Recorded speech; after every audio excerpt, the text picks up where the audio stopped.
आम चुनाव अभी घोषित नहीं हुई तिथियां, फिर भी सियासत का पारा चढ़ा हुआ है। लोकसभा चुनाव से पहले विपक्षी दलों ने महागठबंधन किया, इसका नाम इंडिया रखा गया। राहुल गांधी ने कहा कि अब लड़ाई एनडीए और इंडिया के बीच होगी।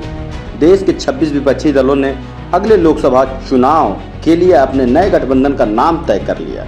मंगलवार 18 जुलाई को बेंगलुरु में हुई बैठक में यह फैसला लिया गया। विपक्षी दलों के गठबंधन का नाम इंडिया होगा। इसका मतलब है Indian national development inclusive alliance. Meeting के बाद कांग्रेस अध्यक्ष मल्लिकार्जुन खड़गे ने कहा कि हमारे गठबंधन के नाम के प्रस्ताव का सभी ने एक स्वर में समर्थन किया है। सूत्रों से पता चला है कि इंडिया नाम का सुझाव टीएमसी चीफ और पश्चिम बंगाल के मुख्यमंत्री ममता बनर्जी ने दिया था। इस शब्द की फुल फॉर्म को लेकर बैठक में काफी चर्चा हुई। खड़गे ने बताया कि विपक्षी गठबंधन में 11 सदस्यों की एक समन्वय समिति बनाई जाएगी और महाराष्ट्र के मुंबई में होने वाले अगली बैठक में इसके सदस्यों के नामों की घोषणा की जाएगी। राहुल गांधी ने इस दौरान बताया कि गठबंधन को इंडिया नाम क्यों दिया गया। उन्होंने कहा कि लड़ाई विपक्ष और बीजेपी के बीच नहीं है, लड़ाई बीजेपी की विचारधारा और उनकी सोच के खिलाफ है।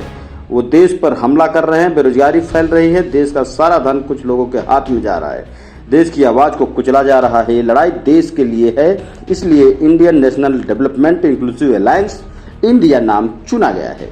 राहुल गांधी ने कहा कि लड़ाई एनडीए और इंडिया के बीच है। सबको पता है कि जब कोई इंडिया के खिलाफ खड़ा होता है तो जीत किसकी होती है।